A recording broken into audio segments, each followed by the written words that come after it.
May mga ulat ng mga issue at hindi pagkakasundo sa pagitan ni dating Pangulong Rodrigo Duterte, PPRD, at Pangulong Ferdinand Bongbong Marcos Jr., PBBM, sa ilang mga polisiya at desisyon sa pamamahala. Isa sa mga pinakatampok na usapin ay ang naging komento ni Duterte ukol sa umanong malabot na postura ng administrasyon ni Marcos laban sa mga grupo ng komunista at illegal na droga na isa sa mga pangunahing laban ni Duterte noong siya ay nasa puwesto. Ipinahayag niya rin ang kanyang mga alahanin ukol sa ilang opisyal na itinalaga ni PBBM, partikular na si Department of Agriculture Undersecretary Jose Faustino Jr., na ayon kay Duterte ay maaring may kaugnayan sa makakaliwang grupo. Sa kabila ng mga ganitong pahayag, nananatiling maingat si Marcos sa pagtugon at binibigyang diin ang kanyang sariling mga hakbang at direksyon sa pamumuno, partikular sa agrikultura at ekonomiya. Para sa maraming netizen, ang mga isyong ito ay senyales ng pagkakaiba ng estilo at prioridad ng dalawang leader. Gayunpaman, may mga nagsasabi rin na ito ay bahagi ng normal na dinamika ng politika, lalo na't parehong kilalang pangalan sa politika ang mga Duterte at Marcos.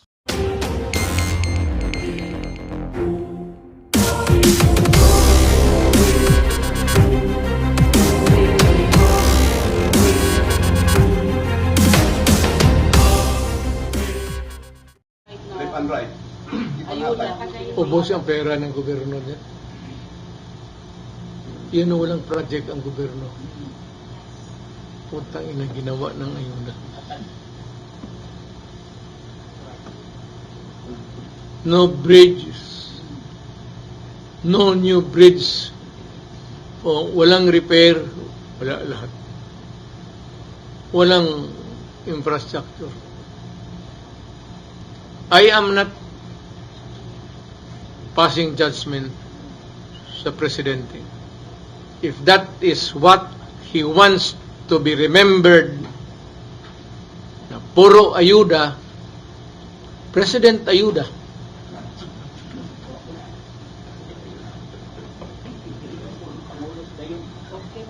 I don't know what's my, ano ang tawag niya sa akin.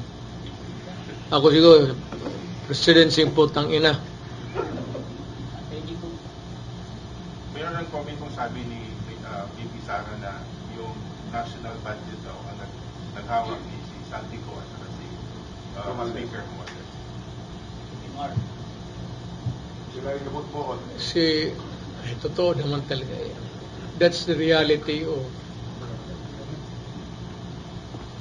ang makakorek lang yan talaga. If you want to correct it, ang military. But itong military kasi, medyo may ewan ko, I do not want to say the word. You know, if you're in military, just like in the other countries, hindi ka pwede magkudeta tapos ibigay mo kinabukasan, ibigay mo rin sa mga putang ina na kaya ka nagkudeta kasi hindi mo nagustuhan tapos iiwas sa uli mo. Kung magkudeta kayo uli, bigyan mo ng, how would I call it, bigyan mo ng panahon na maghinog yung reforms na gusto nila. Hindi ba kaya magkudeta kinabukasan, ibigay mo kagad balik. So, Mayor, You're wasting your time. Are you saying that you're in favor of military? Hindi rin. Kasi, but I would not, kung magkudeta sila, hindi ko sila pipigilan. I am sure that itong mga to, mga bright to, galing ito PM8, dinidikdik, pareho rin yan sa AB noon, tayo, AB man alam nila what is good for the country. Eventually, if they decide one day that they should go into one day they would realize that it would be futile, it's up to them. Wala akong ano. Pero kung maglapit sila sa akin, magtanong sila, sabihin ko talaga, kung magkudita kayo, kung isang semana lang naman, do not waste the time of the people.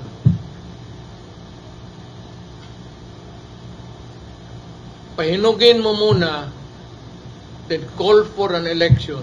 Okay, talagang demokrasya man tayo. But you have to get rid of corruption, dyan sa lahat na alam nila kung saan hanapin yan.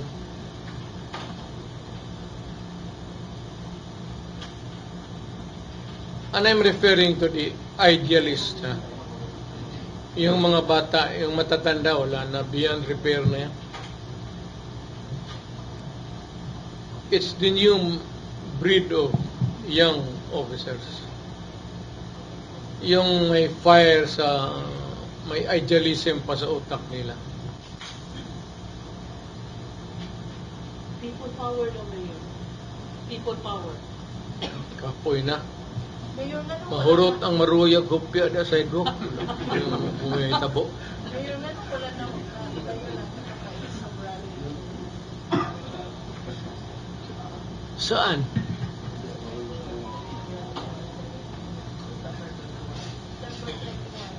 Di ba na yung maisip rally na then is that because wala na rin official advocate income payor basic nag-withdraw sila support?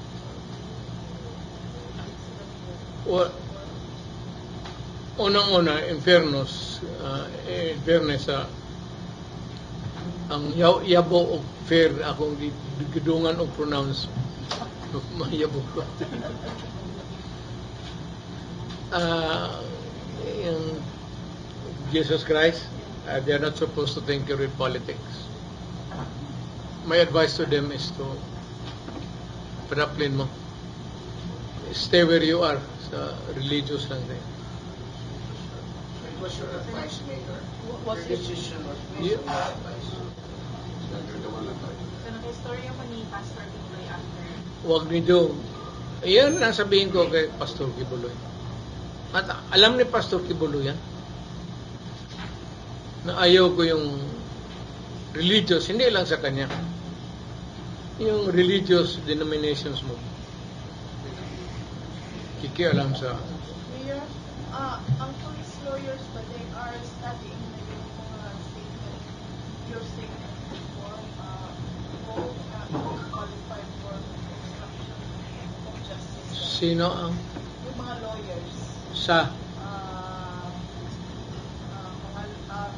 Mayor Considerito, they are studying yung mga statement before show nila you were where was the pastor? Saan sila Parang na kay college. Saan sila nag-graduate ng law?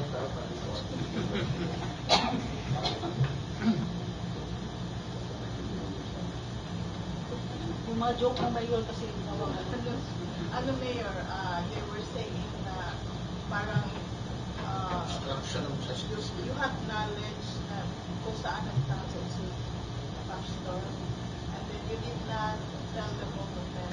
So that is tantamount to corruption, harboring, or hiding, concealing, fugitive of the law. Kaya sabi ko, saan sila nag-graduate ng law?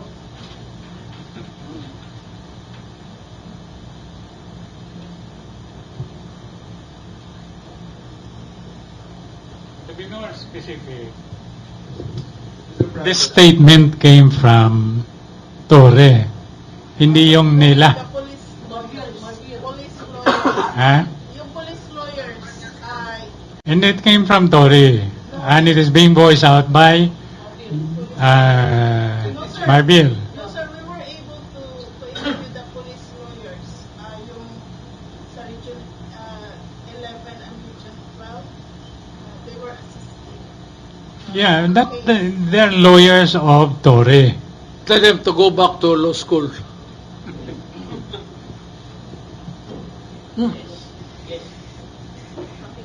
Or if they want, Bakit Mayor? hindi na kailangan obvious na. Mag-arrange lang na magharapan kami. And I will listen to them. And I will tell them why na dapat ang kinuha nila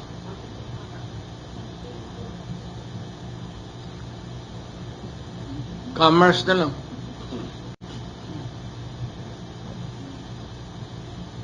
Mas marunong pa sila sa akin. Mayor, paulit lang. Mayor, tatakbo pa yung mayor dito ulit sa Davao City. Na alam mo, nakalimutan ko na yan, iha. Kayo kasi ang nagsiyodyog. Ngayon, ginaulit-ulit ninyo, anong tuloy akong I'll be tempted.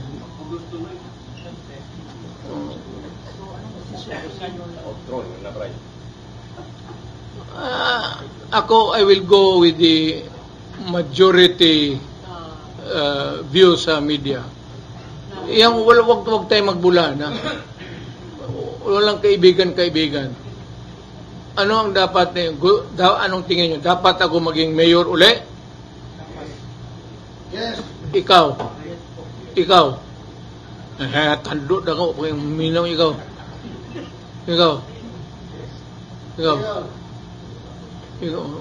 Dua-dua pag yun ang cellphone. Ikaw. Bantay ha, pag nagkalit-silit siya, ang Davao po tayo. Mayor, ano yung nyo sagot, Mayor? Yes or no? Tatakbo tayo, Mayor? Yes or no? Bakit ganyan? Confirm ka na kanina. Bakit ganyan? Confirm ka na kanina. Nasagot naman yan kanina, naulit yun. Mayor, meron ka ng kalaban. Sino? Si Bishop. Alam mo, may sarili rin akong hindi na ako Roman Catholic eh. May religious sect rin ako. Ang ranggo ko doon, kardinal. Labanan ito ng bishop at kardinal. Maganda ito. Baka maano ka ngayon kasi ang plataforma niya, tanggalin niya yung cashier's office ng SPMC para wala na daw mabayaran yung tao. Libre na lahat ng pag-hospital. Tanggalin niya yung opisina ng cashier. Wala na daw cashier ng SPMC. Putang ina. Okay yan. Yan na lang. Sabihin mo sa kanya lang rin. O, sabi niya, pareho gusto ni Mayor yung program mo. Sabihin mo sa kanya. Kaya ba yun, Mayor? Tama yun. Wala na eh, kahiro. Kaya wala rin. Oo, tama yan. Maganda yan. Gusto ko anak. Cardinal Rodrigo. Bishop Road.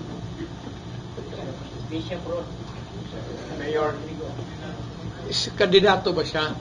File na nga siya kanina. Maganda lang. Sana manalo siya. How I wish. Siya yung nagsabi noon na magiging zombie ang mga tao pag nagpapaksinate. Oh, yes.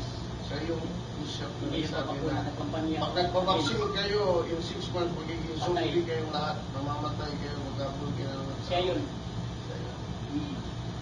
Very prophetic. Mukha ka lahat ng dadahan kayo. Mukha ninyo. Kuya Mayor, I tend to agree. Yung mga ano ninyo, ano na eh. Well, nagani Mayor, mas matsambahan Mayor ba? Nagani. Sus, kalipay na lang na ako.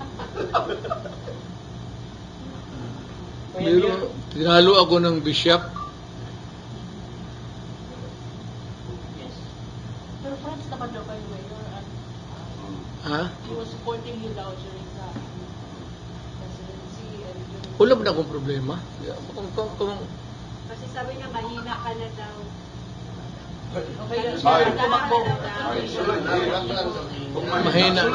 mahina ka daw.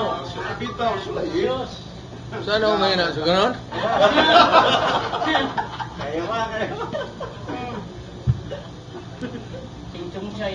Kaya ginawa daw niyang prayer mountain ang kuta ni Paragon noon. Siya lang daw ang nakagawa niya. Authentic. Doon sa Pakibato, siya daw ang nakapaano kay Paragon. Totoo yan. Kita niya dito. Totoo yan. Kita niya dito. Kaya doon na kayo magsimba.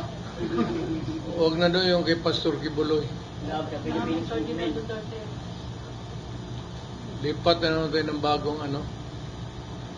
Anda, naging mo yung buag kalyo diha. Kuya Mayor, usa ka kongresista sa usa ka probinsya sa Davao Region. Nagbatiko sa katake kang VP Sara because marag isugo siya sa iyang sa Malacanang or sa Sobranggo sa Kongreso. In exchange of something, ayuda, lahat-lahat ibigay para sa kanya. Ibatikos niya si VP Sara, posible ba nga kini nga kongresista ni ay muatbang bagit niya sa probinsya, inyo na lang nato sa probinsya sa Davao de Oro? Ato sa dagan dito. Incumbent congresswoman siya. Ibatikos niya si VP Inday Hmm. in exchange of something nga naa saya karon billions of ayuda. Posible ba nga doon na siya kaatbang karon sa iyang distrito dito sa Davao de Oro? Wala pasagdan lang nato siya. Lisod maging istorya buang. Sa pasagdi lang na. Mobito nagsulod og silda kay di matapos ang istorya. Mayor, ang PDP ba makipalyansa or mga yung suporta sa PMP ng partido ng Masang Pilipino kanang federal o katong kay ERAP sa Liberal Party medyo meron pa kasintay ni ato kang Lenny Robredo, may possibility ba? I cannot answer that without consulting the... I do not own PDP. It is not my property. It is a collective body. I have to ask them. Mayor, with permission kay Sir John Ledesma, ganito na lang. Okay lang ba sa imo nga si Congressman Maricar Zamora na ay magkalaban sa 1st District of Davao de Oro in the person of Kapitan Franco Tito? Kuya Franco Tito? Who is present here today? Yes. Hammer Bronco. Grand Dagang Spider. ka? The Grand Spider. Congratulations. Uy! Yes. Wow! Wow. Wow! Sige. Nice. So you're endorsing Are you endorsing now, Franco Tito? Demokrasya man eh. Ilis-ilis na po. Suluhon daw nimo. Demokrasya de tanan dapat makatilaw. Pareho na ako. Katilaw ako, katilaw akong gabakay ako lanong anak pero laing tao. Inday tapos si Baste. Okay lang. So again, you're endorsing Franco Tito. Siya may naaron lang alag mo endorse ko suwa.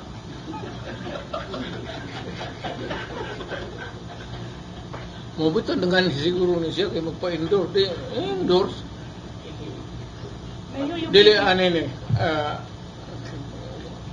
Kay kana di anak na. Okay lang.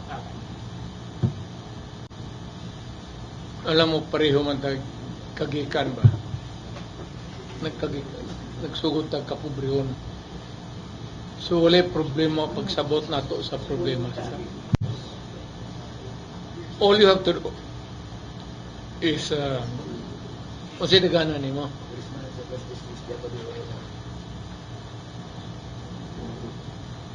Tabangin lang yun tao. Na ako may maragbrita ko may kwarta ka man po. Tabangin yung tao kay Pilipino inton pobre gyud. Og kitang mga pagtan-aw sa uban mo na pero ugwa gutang politiko dili ta mosulod sa problema sa katawhan. Luoy kaayo. Luoy kaayo. Total ang gobyerno na ikwarta. Wa dang magamit sa sakto og dili